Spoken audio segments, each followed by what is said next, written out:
¿Ya enviaron todos los grupos su trabajo? ¿Sí? Vamos a continuar con la parte de conceptos y dinámicas, ¿no?, de la metodología. Ya hemos partido de ver algunos conceptos básicos para poder entrar en materia, ¿no?, en todo. Vamos a hacer un pequeño repaso también, algunas cosas que se hayan pasado por alto, hacer énfasis en algunos puntos, ¿no? Tengan en cuenta que lo que se va a ver a partir de ahora va a entrar en su examen, en su primer parcial. Así que tomen atención, si quieren tomen apunte, porque después el que no atienda, lastimosamente, le va a ir mal. Vamos a partir con la definición de BIM, ¿no? Hemos visto anteriormente en la diapositiva lo que sería el concepto según la ISO 19650, pero también tenemos, ¿no?, otros entendimientos en base a este concepto, el cual se simplifica como un modelo de información de la construcción, ya sea de un activo, de una edificación, de alguna infraestructura, ¿no? Habíamos dicho que un activo puede tratarse de una vivienda, puede tratarse de una edificación, de un hospital, de una carretera, de algún tipo de puente, de algún tipo de infraestructura. Entonces, al tener nosotros, espera un segundito, ya no traigo el aire, no.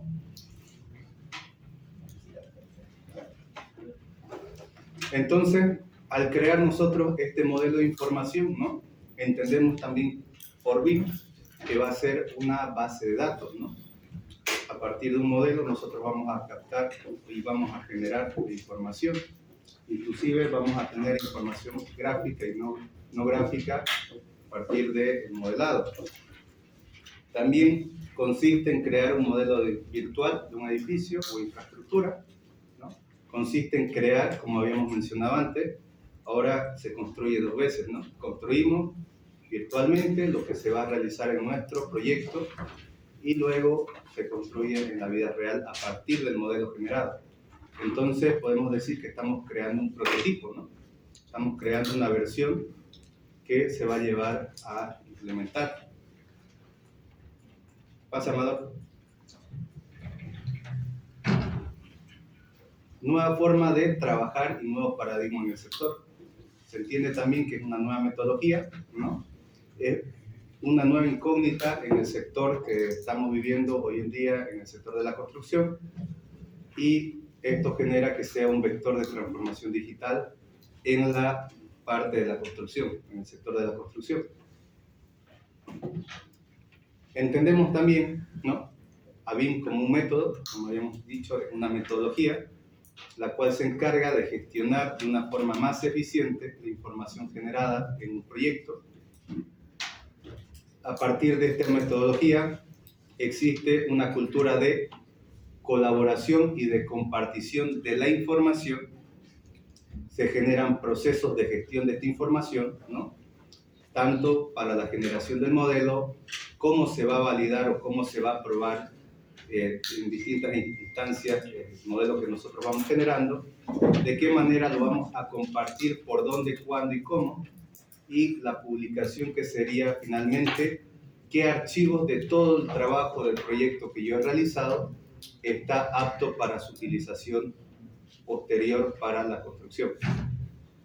Entonces, gracias a tener todo esto, ¿no?, nos va a servir para anticiparnos en la toma de decisiones, para tener una toma de decisiones lo más pronta posible y poder generar quizás una mejor apreciación si es que existiera algún tipo de cambio en la fase de prediseño y diseño, ¿no?, y no así cuando estamos ejecutando la parte de la construcción.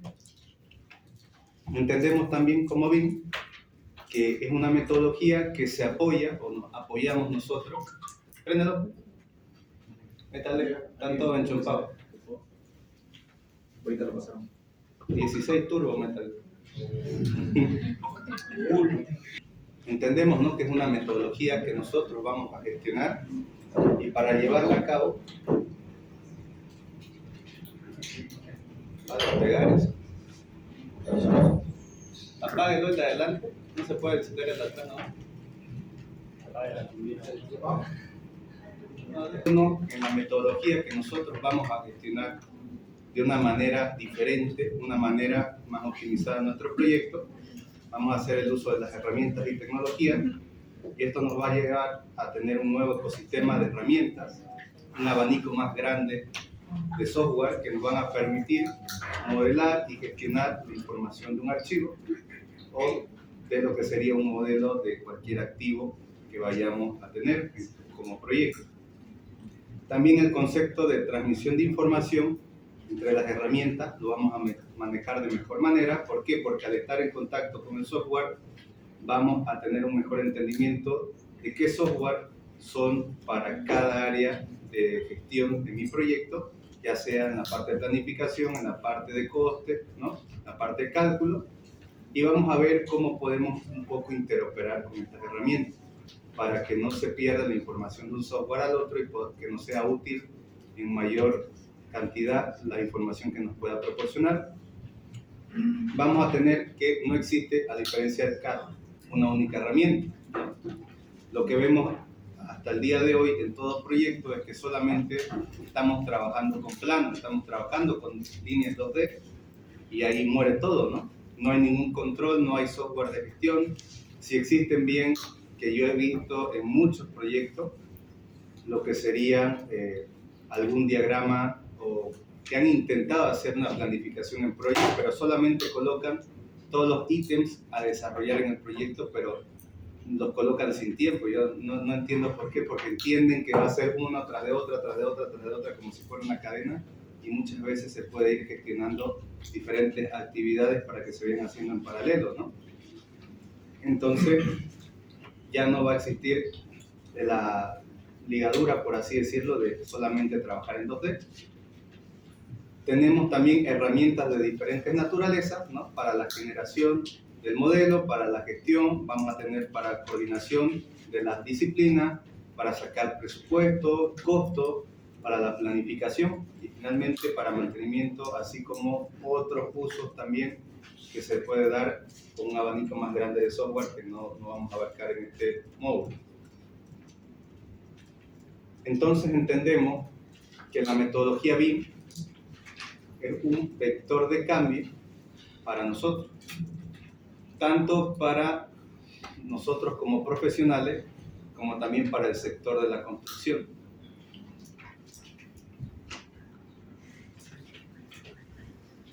Me dicen si voy muy rápido. ¿Está bien?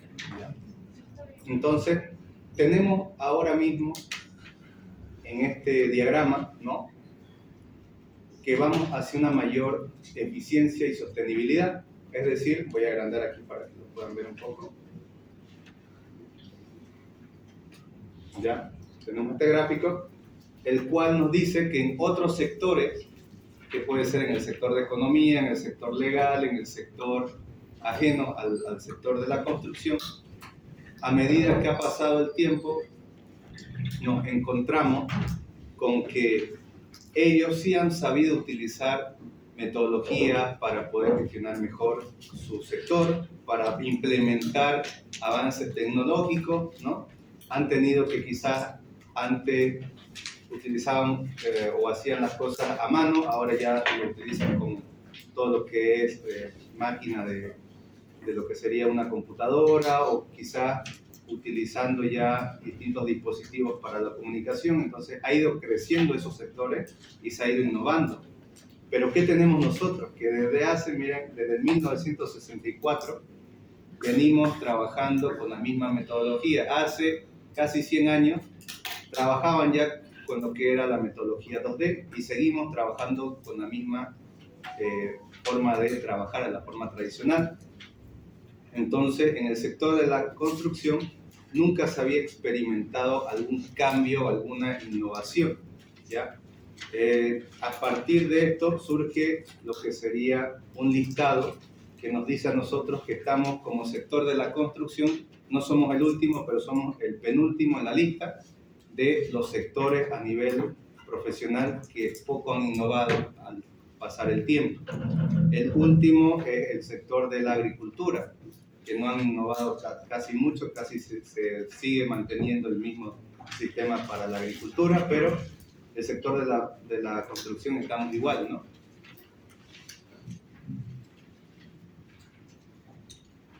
Tenemos una percepción de la sociedad también, que, ¿qué pasa?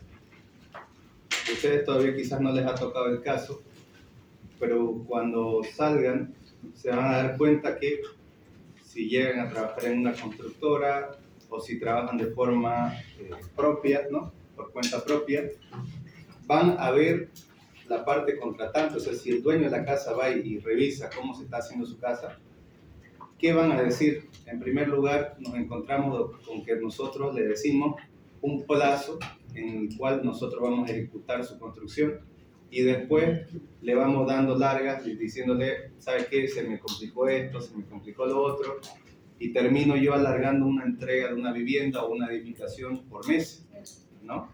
También tenemos la percepción desde la sociedad de que cuando van y visitan la obra hay procesos o hay fases constructivas las cuales nos dice, o ellos que no tienen conocimiento en construcción ven que, por ejemplo, cortan una columna y que la columna, después de estar vaciada, queda volando.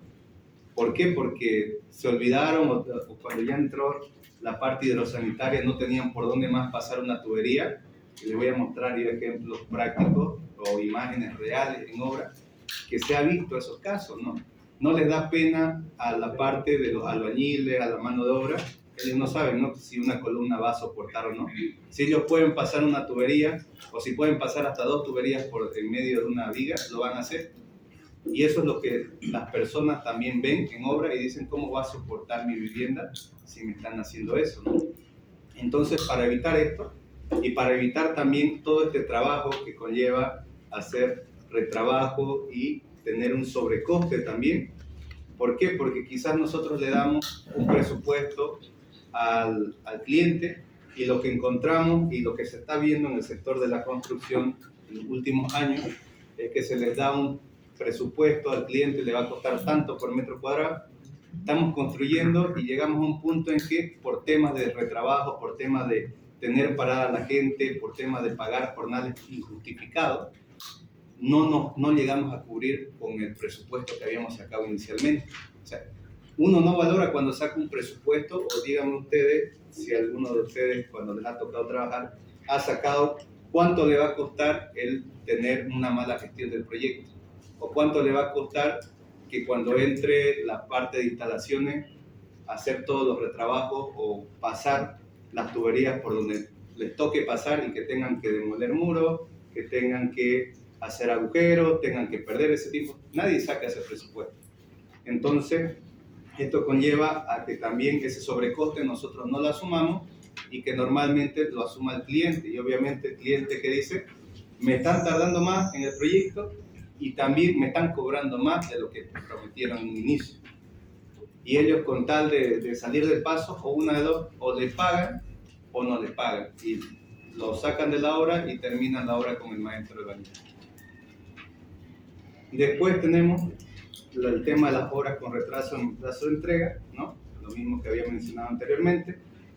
No tenemos nosotros plazos determinados o no hacemos un buen control del proyecto, o lo que hacen todos cuando sacan el tema de la planificación aproximado de cuánto les va a costar ejecutar ese proyecto, muchas veces, y he visto en muchas obras también, se basan en rendimientos que nos da algún libro de la construcción o algún libro genérico, que cuando comprobamos los rendimientos en obra quizás varían, y varían tanto que nos hace retrasar los plazos de entrega. Por eso uno tiene que saber medir también los rendimientos reales que tiene en su propio proyecto. Vamos a ver también que somos un sector poco industrializado, es decir, todo lo hacemos manualmente, ¿no? Todo lo que se va construyendo lo hacemos de forma muy artesana todavía. No existen procesos todavía los cuales nos conlleve a realizar una construcción más rápida, más eficiente y de mejor calidad. No hemos llegado a ese punto todavía. Entonces es aquí que ingresa la irrupción del BIM con la ayuda de la tecnología, ¿no? Y gracias a estos factores tecnológicos, los cuales son tener ahora mismo, tenemos algo que no tenían hace 20, 30, 40, 50 años. Tenemos un ancho de banda y una mejora de las comunicaciones. Es decir, antes no existía el Internet y no había la capacidad de transmitir o hacer llegar grandes archivos, ¿no? Estamos hablando de que hace 20, 25 años la capacidad máxima que tenía la computadora más grande del mundo era de 12 megas, ¿no?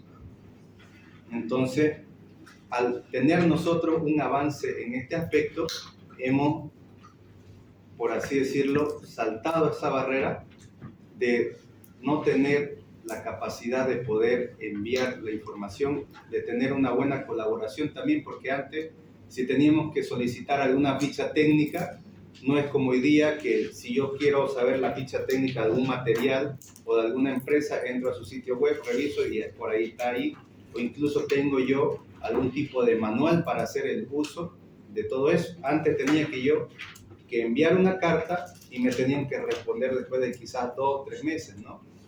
Entonces, hoy día ya no nos representa un problema el tema de las distancias, el tema de la comunicación. También ha aparecido algo muy importante para la implementación de lo que sería el BIM, que es la aparición de la nube. Ahora ya tenemos capacidades de incluso hasta 12 terabytes, creo, que se pueden sacar en la nube, con un plan de pago que es totalmente accesible. Y nosotros podemos ir subiendo toda la información que querramos, ¿no?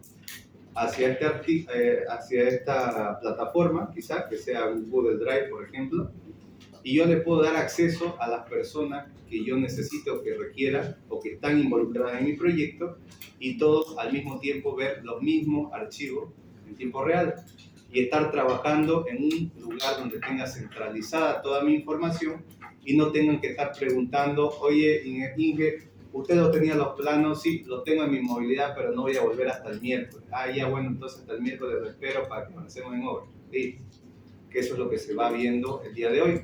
Hoy día se saca un plano y muchas veces también se tiene, que lo vamos a ver más adelante, que el proyectista que ejecuta o que realiza el diseño del proyecto, normalmente esa persona es la que sabe más del proyecto, pero después él no consultó con los otros involucrados de lo que era el proyecto para que también tengan conocimiento de cómo se va a ejecutar. Aquí también tenemos que existe un incremento de la potencia de los ordenadores, ¿no? Les hablo de que hace pocos años, para hacer un simple cálculo de un edificio, quizás no había un software, ni tampoco había una máquina tan potente para poder realizarlo. Ahora mismo, con un software le pongo, por ejemplo, el CIPE, para un software de cálculo, yo si tengo ya todas las variables introducidas, me tarda minutos el poder realizar el cálculo de toda la estructura. Mientras que antes tardaba 2, 3, 4 semanas en hacerme un simple cálculo de un pórtico, ¿no? Entonces la tecnología ha avanzado tanto que nos está permitiendo a nosotros tener una mayor accesibilidad y un mayor manejo de esto, que es también un complemento para nosotros. También vemos que hacen eco los factores socioeconómicos, ¿no? Cada día, ¿cuál es la preocupación que existe en el medio? Les pongo un caso clarísimo que tenemos nosotros aquí como ciudad. Hace 20, 25 años, el material que existía para construir, el más común, era el material del ripio del río Piraí. Sacaban el ripio del río Piraí.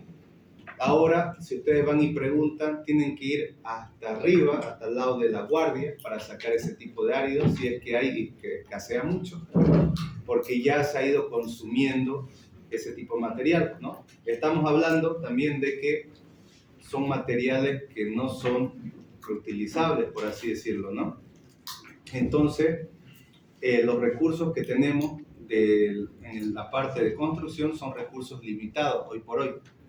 Entonces han tendido la mayoría de empresas a proceder e instaurar algunas normativas, algunas exigencias en cuanto a sostenibilidad y eficiencia. Es decir, a mí ya no me interesa, o a las personas de medio ambiente, que cuidan medio ambiente, por ejemplo, no les interesa que yo en una obra, qué sé yo, tenga un volumen de ripio o de ladrillo, póngale que tenga 300 metros lineales de ladrillo en una obra y que de esos 300 metros lineales yo termine destruyendo por tema de retrabajo, por tema de hacer mal las cosas, 50 metros de ladrillo, ¿no? Entonces, eso también es muy importante porque también el escombro que yo genero en una obra, también tengo que saber dónde meterlo, ¿no? Aparte de eso, que el retirar escombros de una obra me supone a mí un costo aparte. También vamos a ver requerimientos legales, ¿no? Que existen, iniciativas BIM de muchos estados. Hoy por hoy aquí en Bolivia todavía no tenemos la única iniciativa que hay es por parte de INORCA, que ha copiado y pegado la ISO 19650 y la ha instaurado y la ha sacado para poder vender esos tomos, ¿no? También el objetivo de desarrollo sostenible, ¿no? Por la ODS. Entonces, partiendo de todo eso, nos encontramos que BIM va a ser un vector de cambio. ¿En dónde estamos ahora? Estamos hoy en día, les hablo de Santa Cruz, el día de hoy, con una poca utilización de lo que sería esta metodología. Hay poco personal capacitado para poder implementar esto de correcta manera y también hay lo que sería una poca aceptación todavía de profesionales que ya llevan tiempo en este sector, que están resistiendo un poco la ola del cambio, ¿no? No quieren ellos trabajar con software porque no lo manejan, porque ya están quizás desfasados de tiempo para poder y empezar a aprender de nuevo. Entonces ellos van a continuar algunos con la misma metodología que de siempre, ¿no? Pero obviamente existe, y somos nosotros ya, antes salía por año, qué sé yo, salían a rajar 40 ingenieros civiles en Bolivia. Hoy por hoy ya salen 1000 ingenieros cada año de todas las universidades. Entonces eso va a conllevar de que nosotros seamos prácticamente la generación que vaya instaurando las nuevas tecnologías. Gracias a esto también al crecimiento y el aumento de la capacidad de los profesionales, se está viendo que están apareciendo también nuevas metodologías, porque no es lo mismo estar trabajando como trabajaban antes, que tenían y manejaban para una obra pequeña, ¿no? Que hasta el día de hoy la obra más grande que tenemos aquí en Santa Cruz es de 33 plantas, y quizás de aquí 5 o 10, 15 años ya tengamos rascacielos o quizás obras que partan de los 60 pisos, ¿no? Entonces, al tener un proyecto más grande, ¿qué significa? Que yo también, al ser más grande el proyecto, voy a controlar y gestionar más personas. En el proyecto van a colaborar muchos más agentes de distintas disciplinas, y esto me conlleva a que yo necesite o instaure una metodología la cual me permita trabajar correctamente sin perder información y colaborando en todas las fases del proyecto. Entonces partimos de que estamos con una poca utilización y queremos llegar a una utilización global a nivel nacional, a nivel global de Sudamérica y a nivel mundial, por así decirlo, ¿no? Partimos también de que existen, como les mencionaba yo en la primera clase que les di, que hay mito, leyenda acerca de esta metodología, hay enfoque inapropiado. ¿Qué quiero decir con esto?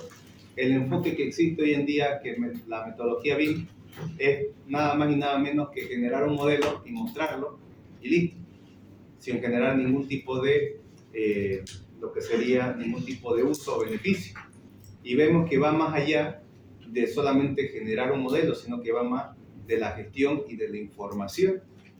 Es por ello que queremos llegar a tener proyectos totalmente colaborativos, ¿no? Que no los genere una persona por su cuenta y cuando quiera, no, sino que llegar a tener esos proyectos donde vayan interactuando en todas las fases del proyecto los profesionales y los cuales me nutra de información en todos los aspectos, en la parte de diseño, ejecución, de la parte de construcción y finalmente la de mantenimiento. Nos encontramos hoy en día con una cultura de no compartición de información, es decir, muchas veces desde la empresa yo envío lo que sería los planos, envío algunos archivos para que se puedan apoyar en obra y muchas veces el director de obra no comparte estos archivos a nadie, solamente se los queda a él para revisarlos él y hasta que no se los solicitan por alguna emergencia no los comparte. De igual manera el arquitecto, ¿no? De igual manera, si ustedes les preguntan a un calculista, a ver, dígame dónde puso tal carga, no se los va a decir, ¿no? Entonces, tenemos que llegar a un punto en que nosotros sepamos realmente todo lo que se ha contemplado en el proyecto. ¿Por qué? Porque quizás, si yo le digo, como si yo fuera un arquitecto y le pido, a ver, al calculista, ¿cuánto estás tomando en tal punto de la losa o en tal punto del alero que ha dejado tal carga? Ah, ya, entonces yo no puedo cambiar de que la barandilla que iba a ser metálica la puedo colocar ya de ladrillo, de 6 huecos, porque me va a suponer una carga mayor que no está contemplada. Ok, entonces con eso ahí se acaba el tener después de que el arquitecto vaya, lo haga y que exista después un problema de torsión en alguna viga y que existan y surjan patologías, ¿no?, en la estructura. Entonces, así como ese caso, existen varios y el punto donde tenemos que llegar es el de compartir esta información con todos los involucrados. Estamos también en una parte de que existe una contratación secuencial. ¿Qué quiero decir con secuencial? Si yo quiero empezar un proyecto, me encuentro con que primero, bueno, para hacer ese proyecto voy a contratar un arquitecto. Listo. El arquitecto me va a hacer el proyecto arquitectónico, ya lo tengo. Listo. ¿Qué pasa? Termina eso, el arquitecto se va y no lo vuelvo a ver más en el proyecto muchas veces. Después contrato a otra persona de costo, hace costo, se va. Después viene otra persona que me va a hacer una planificación, puede ser que se quede, puede ser que lo cambie, ¿no? Entonces existimos y estamos trabajando todavía en un sector muy informal. En muchos países ya donde ya llevan la delantera en cuanto a gestión de proyectos, se dan cuenta de que el estar cambiando de personal, el estar teniendo diferente personal en obra, supone de que yo quizás no pueda implementar la metodología a causa de que si van cambiando las personas involucradas en un proyecto, yo voy a tener que ir capacitando a estas personas, voy a tener que perder tiempo o quizás van a tener que ellos hacerlo por su cuenta, ¿no? Vamos a ver más adelante a qué me refiero con esta contratación secuencial. Vamos a ver la parte de contratación integral también del IPD. Falta de información por parte del proyectista, como les mencionaba en primer lugar. El proyectista, la persona que realiza y concibe el proyecto, es la persona que quizás sepa más de él. Y muchas veces los constructores industriales no saben qué idea es la que pasó por la cabeza de esa persona en hacer ciertas cosas, y a la hora de construir se puede diferenciar en gran medida o en poca medida a lo que realmente plantearon.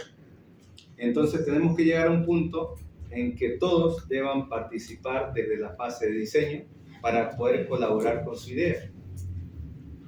En la parte de contratación que les mencionaba ahora, ¿no?, tenemos que llegar a lo que sería un punto de encuentro, y este punto de encuentro no es más y nada menos que trabajar. Vamos a hacer aquí un zoom. Ahí está. ¿Listo? Nos encontramos que estamos trabajando y podemos implementar en un proyecto el Building Information Modeling, por un lado, ayudarnos en la parte de gestión, en la parte del uso de software. También vamos a encontrarnos que existe también las metodologías como Lean Construction, ¿no?, que nos pueden aportar en optimizar procesos, en eliminar algunos desperdicios que yo no puedo de manera fácil prever o descubrir en una obra. Estas dos cosas me van a conllevar a que yo, al tener menos desperdicio, al tener menos trabajo, voy a tener una construcción más sostenible, ¿no? Y me voy a encontrar también de que al implementar y al trabajar con una parte del Integrated Project Delivery, que es la parte de que todos los involucrados del proyecto estén desde un inicio colaborando en reuniones, sabiendo de qué trata el proyecto. Yo me voy a encontrar en este punto. Ahí es donde tenemos que llegar, es el punto de encuentro.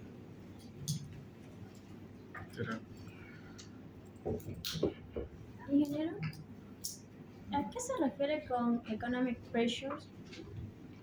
Ya, es la parte también de lo que sería aspectos económicos en cuanto a decir, por ejemplo, los despilfarros que existen en obra y que no tenemos, ya lo que le decía en un principio, muchas veces no contemplamos en un presupuesto que quizá por pedir tarde el cemento yo pierda un jornal entero de 12 trabajadores, por así decirlo. Si ponemos por jornal, imagínense que un día entero no llega el cemento y que yo le pago a cada trabajador 100 bolivianos.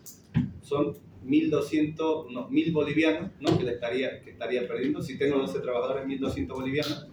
Y si yo aparte de eso tengo un maestro de obra que me puede cobrar 200 bolivianos y también están parados, que muchas veces no tienen otra actividad, no los puedo mandar a cortar, ni a doblar fierro, ni a excavar, porque no hay otra actividad en obra, ¿no?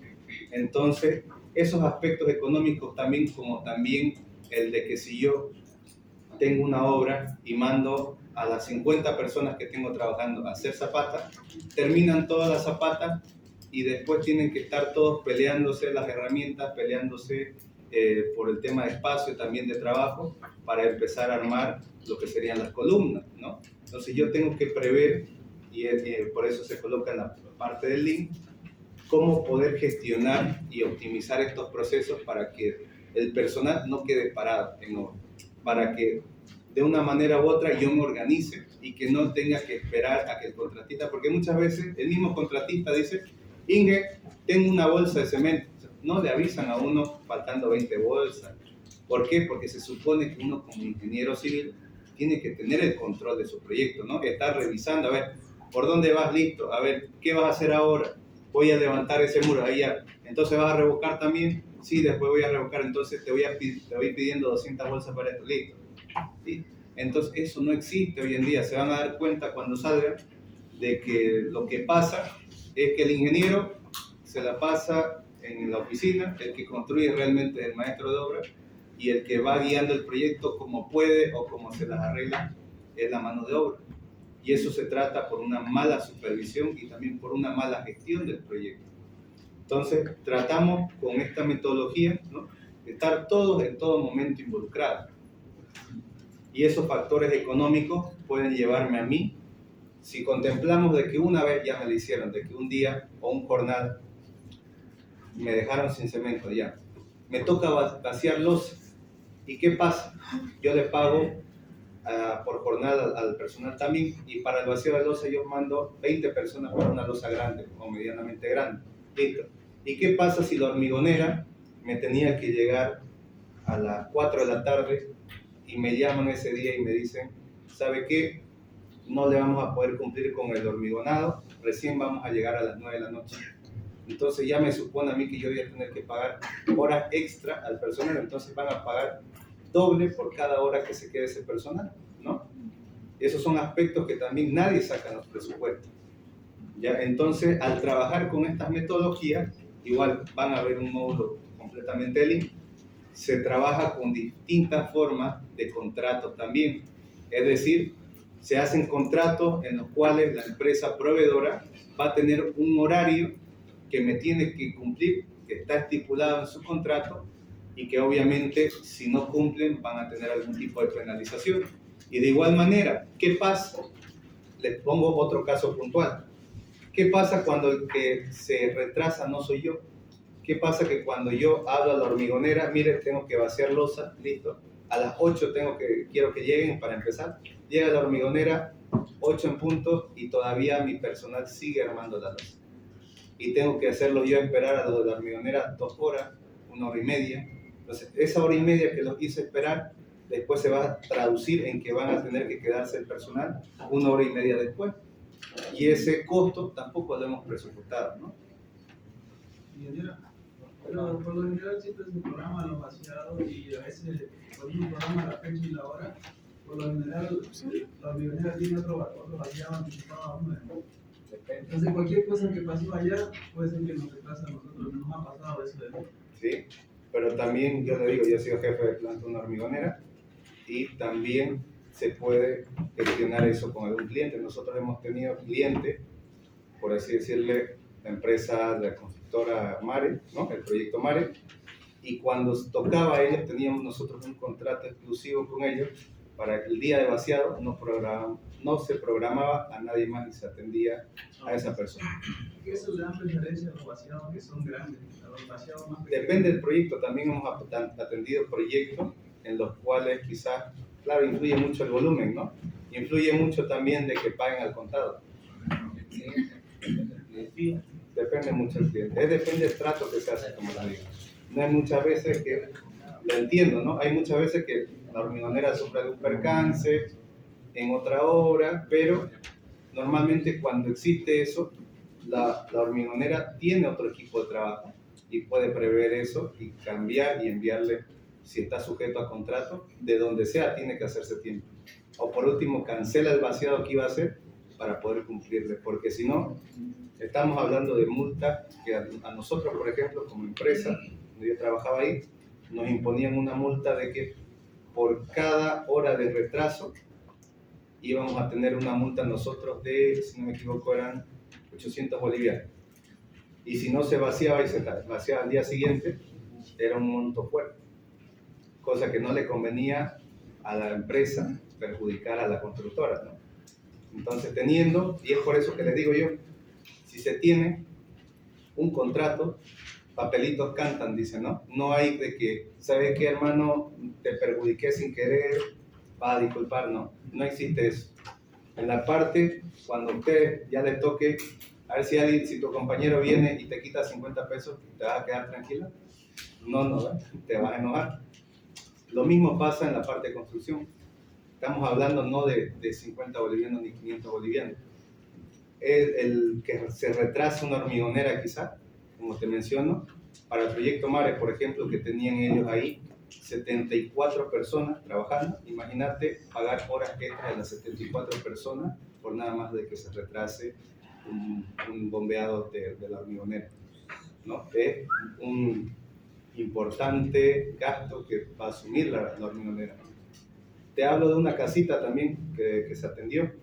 Tenían 20 personas en el proyecto y era una casa de 420 metros cuadrados y se retrasó la hormigonera y el contratista tuvo que asumir, porque es el contratista el que asume ese costo, el pagar al personal casi 4.500 bolivianos, solamente porque se retrasaron 3 horas.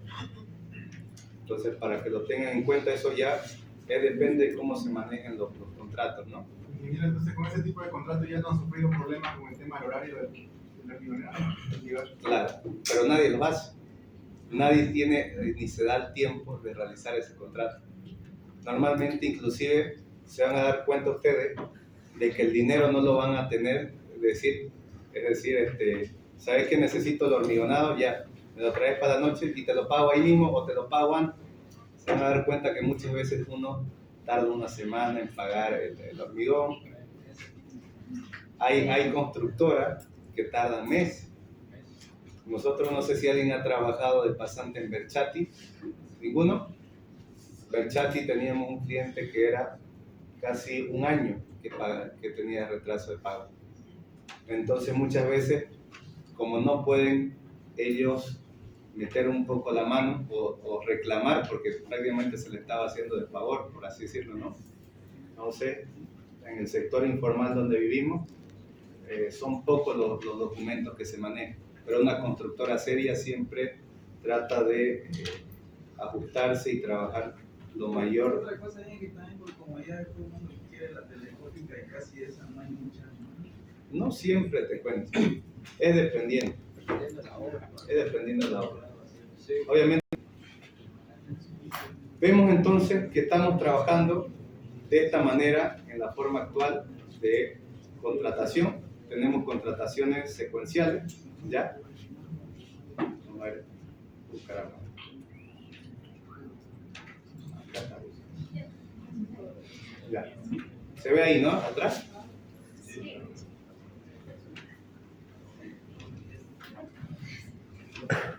Ya. Tenemos entonces que la empresa constructora va a hacerse cargo desde el anteproyecto hasta finalmente entregar un modelo final al cliente, ¿ya? En el hipotético de los casos. O el proyecto final que le va a servir después o no le va a servir. Muchas veces nos encontramos de que se entrega un proyecto y los planos finales que se entregan al cliente no corresponden con el proyecto construido. También suele pasar. Existe también de que el proyectista principal, la persona que es encargada de elaborar el proyecto, está desde el anteproyecto, la parte de ejecución, la parte de fase de diseño, finalmente para la construcción. Y una vez se va revisando y él va implementando esto, a ver cuánto me va a salir, a ver qué concepto de proyecto es lo que quiere. Se busca otro proyectista, el proyectista 1, por así decirlo, que puede ser un arquitecto, el cual me vaya a hacer el proyecto de arquitectura y va a aparecer después de la parte de evaluación de cuánto le va a costar. O sea, esta persona, como aparece después, no sabe si en su modelo de arquitectura él puede hacerlo con mejor calidad de materiales, él lo va a hacer como puede y ya después se ven hoy en día de que los materiales se cambian. Si yo tengo una cerámica o si pensaba en un principio hacerlo con porcelanato, después los precios, los costos que yo hice no me dan, tengo que terminar haciéndole con la cerámica más barata que encuentro, ¿no? Que normalmente se hace.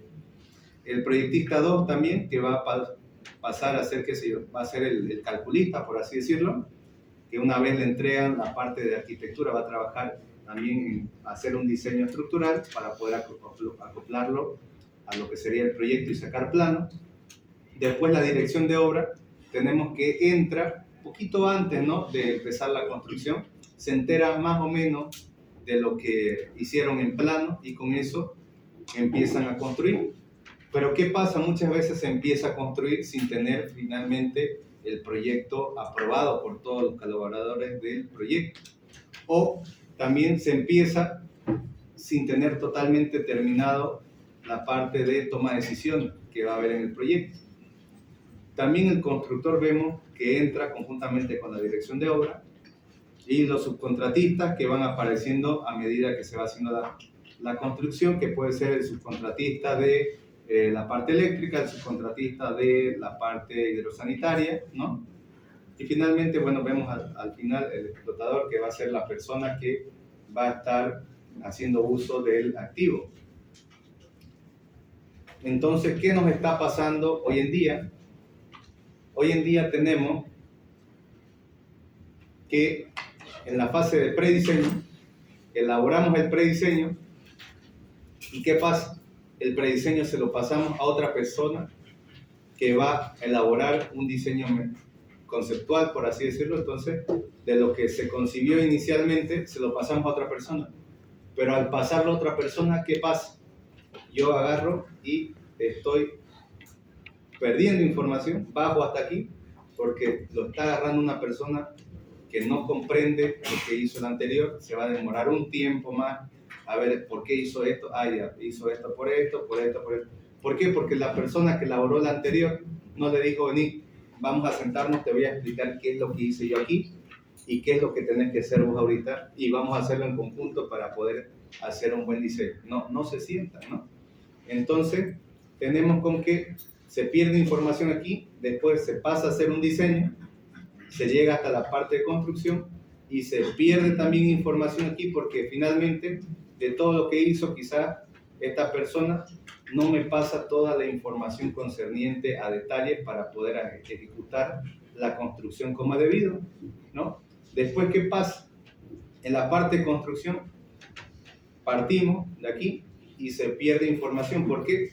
Porque lo que yo tengo en los planos, finalmente lo que yo tengo en los planos iniciales no es lo que yo tengo construido al final. Pocas empresas constructoras actualizan sus planos, ¿ya?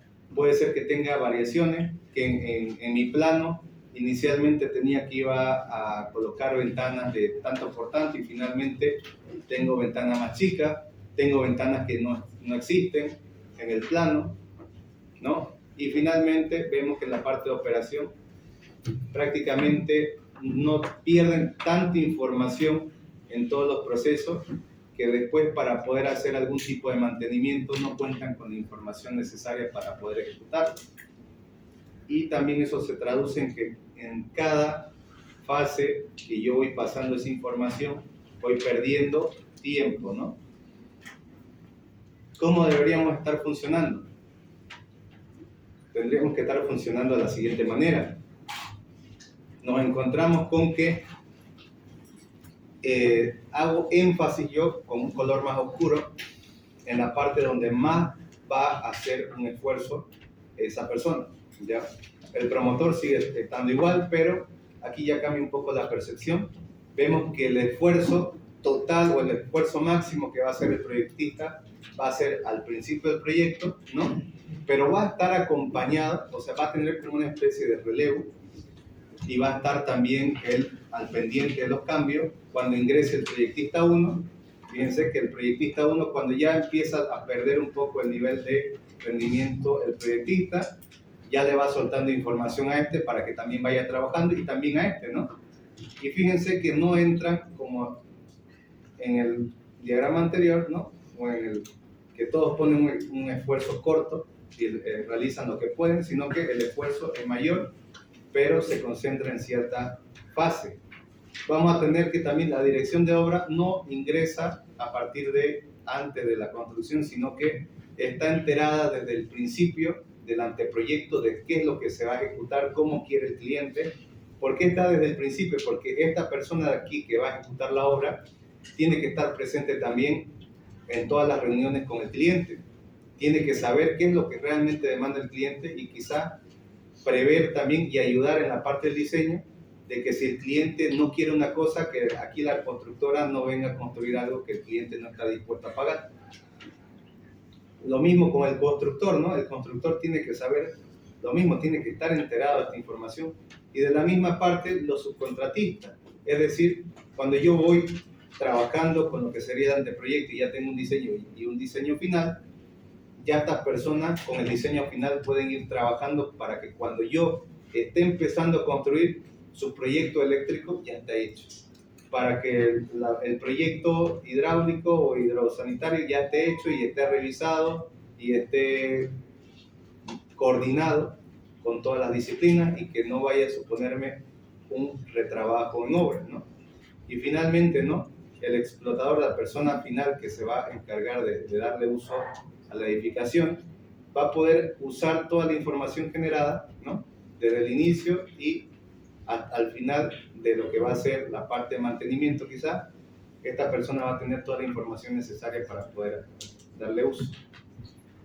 Lo mismo que habíamos visto, ¿no?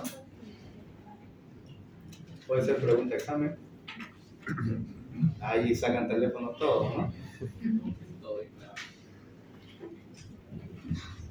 Vemos, ¿no? Lo que habíamos hablado desde un inicio, que la capacidad de impacto en el coste, si yo no reviso bien y no realizo un buen trabajo en las primeras fases, voy a tener que, al no hacer bien las cosas aquí, el impacto del coste va a ser muy grande, ¿no? Y el coste de los cambios se prevé de que a medida que pasa y avanza la fase del proyecto, el coste de los cambios es mayor. La metodología tradicional se centra en este tipo de curva y esto me representa el sobrecoste que yo puedo tener en un proyecto con la fórmula tradicional, y la fórmula integral que estamos viendo ahora mismo con BIM es hacer el mayor esfuerzo al inicio del proyecto para después tener una constante que no vaya variando en parte de costo ni tiempo, ¿no? Una variable que va a estar sujeta al no tener cambios, entonces no me va a pasar algo de que ocurra algo no previsto. La comunicación, la importancia de la comunicación. ¿Cuántos de aquí están trabajando actualmente en obra? ¿Nadie? ¿Uno? ¿Nadie más? Y después me llaman, ¿no? Ingeniero, estoy trabajando, voy a llegar tarde. conste, voy a tener dos nomás que van a poder pedir permiso por trabajo. Venga, yo no me olvido. No, lo que les quería decir es... No lo voy a hacer más. Lo que les quería decir es, aquellas personas que ya se encuentren en el ámbito laboral se van a dar cuenta de que no existe una buena comunicación, no existen buenas formas de colaborar en el proyecto. Por consiguiente, existen errores debido a que no existe esta comunicación. En entornos BIM, si queremos desarrollar con plenitud el prototipo virtual, construible en la fase de proyecto y eficiente durante su vida útil, es necesario evolucionar en formas de presentar la información y en formas de comunicar evolucionadas o avanzadas, ¿no? No decir, bueno, mira, te informo de que se está haciendo este cambio, listo. Quizás esa persona se le olvide, tenga preocupaciones, tenga un mal de amores, no te tome en cuenta y no se llega a enterar. Después te diga, ¿sabes qué? No me lo dijiste o no te escuché. Entonces tenemos que tener una forma de comunicarnos avanzada, ¿ya? Vamos a tener que también, aquí por ejemplo un proyecto, este era un proyecto de una carretera que se hizo.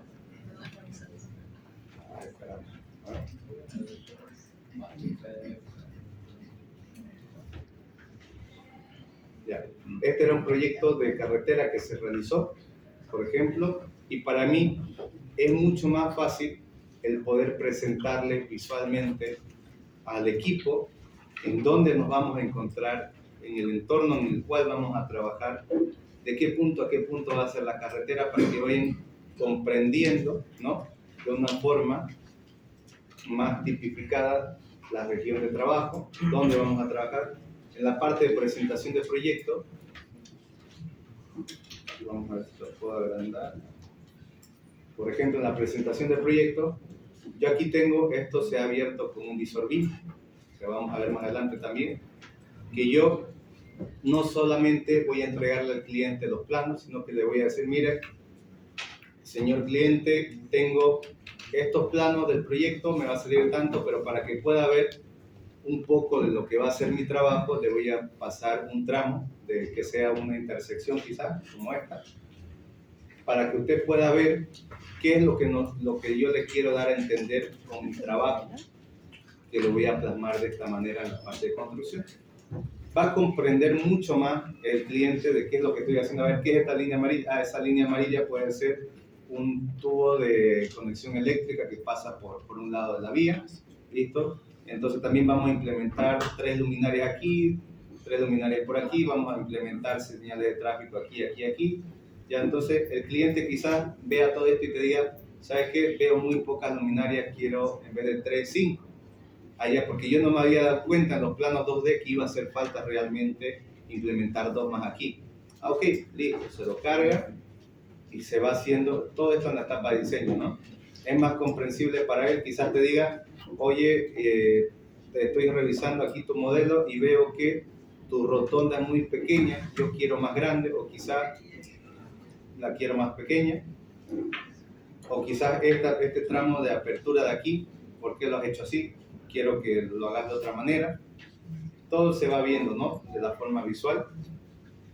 Vamos a ver también, aquí tengo otro visualizador, en el cual esta era una estación de tren, la cual yo le iba a decir al cliente, ¿no?, mire, puedes revisar, puede darse un vistazo, vamos a ver que también se pueden hacer aproximaciones, mediciones con este tipo de modelo, y también puede preguntar, si vemos aquí en la parte derecha, que ustedes no la deben ver bien, me dice la calle donde está situado, en la avenida donde está, me dice también a qué se refiere o cómo se llama el proyecto, ¿no?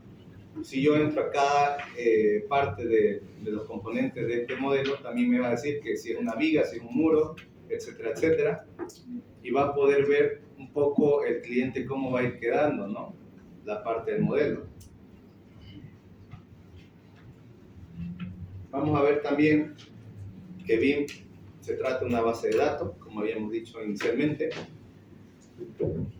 Vamos a hacerlo un poco más grande, ¿ya? vamos a hacer énfasis en que tenemos que tomar muy en cuenta lo que sería la I del BIM, la I de información, en lo que son las líneas CAD o en los planos convencionales que venimos trabajando todos los años. Nos encontramos con esto, ¿no? Son dos líneas que me representan un muro, por ejemplo. Con un muro en AutoCAD 3D me va a representar esto, ¿no? Pero ¿qué pasa con un muro creado en Revit, por ejemplo? Ese muro, yo voy a tener el tipo de material, si ese material o el muro va a tener ladrillo, va a tener un revestimiento, va a tener un revoque, de qué está compuesto, voy a tener también, Revit me da la resistencia al fuego, qué coeficiente térmico tiene este material para el tema de la eficiencia energética, quizás el tema del costo, yo le puedo suponer o implementar un parámetro de costo.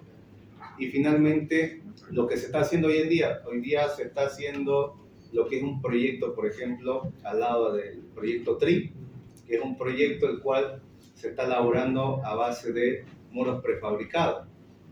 Entonces, si yo tengo, por eso también se pone la prefabricación, yo puedo colocar qué medidas quiero para mi modelo o para poder prefabricarlo, ese muro, y tener directamente la medida y llegar a obra, implementarlo y que no tenga ningún desfase de medidas, ¿no? Entonces nos encontramos con que con la metodología BIM vamos aportando más información a cada elemento.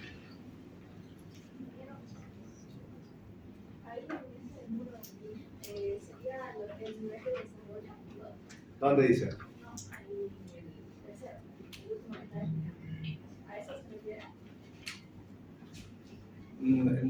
Se puede decir que sí, porque se está aumentando el nivel de detalle, ¿no?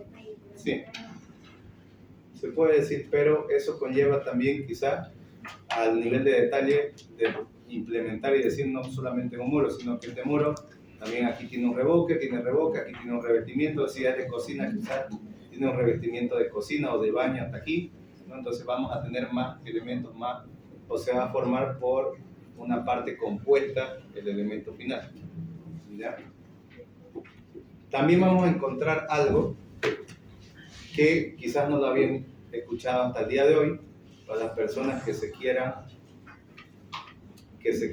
involucrar en la parte BIM. También existe lo que sería el GIS, ¿no?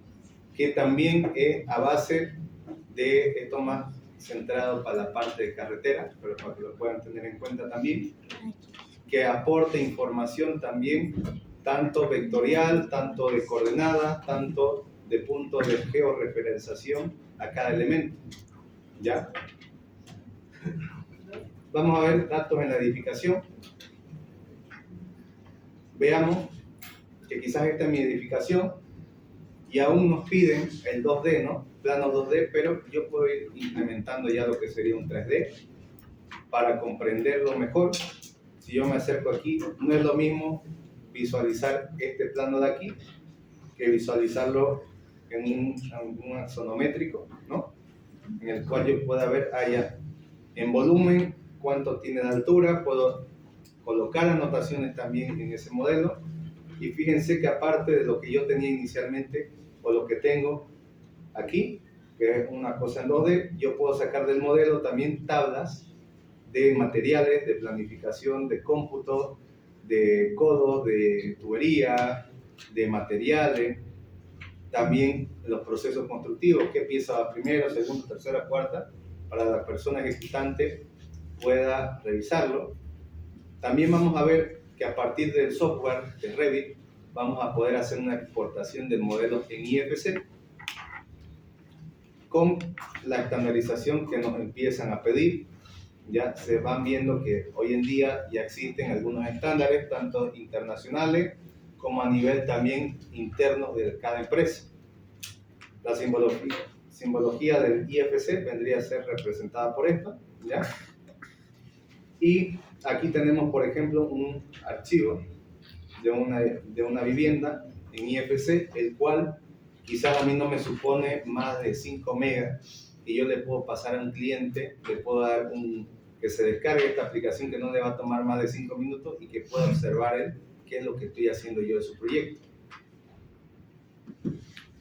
Con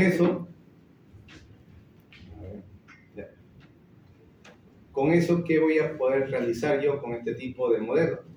Voy a poder generar una coordinación 3D, voy a también hacer uso de la visualización del modelo, voy a poder estimar y sacar presupuestos y costos, también voy a poder elaborar una planificación en base a estos modelos. Cada elemento modelado me va a suponer un ítem a realizar en mi programación, quizá, en mi planificación. Y por último, también me va a ayudar, si yo tengo esto, voy a poder sacar medidas con este software visualizador para la parte de mantenimiento. También tenemos con la parte de infraestructura, la parte de obra lineal, para que si a alguno les interesa también lo coloqué. Tenemos en 2D, ¿qué es lo que nos solicitan hoy en día? Para un proyecto de carreteras, por ejemplo, fíjense, un 2D simple y sencillo, ¿no? ¿Y qué podemos tener nosotros gracias a lo que sería un modelo en 3D? Voy a poder extraer lo mismo, ¿no? Modelos en IFC, con estandarización, coordinación en 3D, visualización, presupuesto, planificación, un mantenimiento y también partiendo con el GIS, voy a poder sacar mantenimiento, ¿no? Porque voy a poder saber exactamente en qué punto existe ese elemento geométrico que yo tengo en el modelo y voy a poder sacar quizás por tramo de dónde a dónde voy a sacar el presupuesto para hacer un mantenimiento a esa carretera. ¿Ya?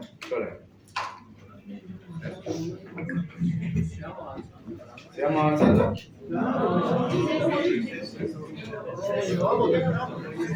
Ya salen a receso.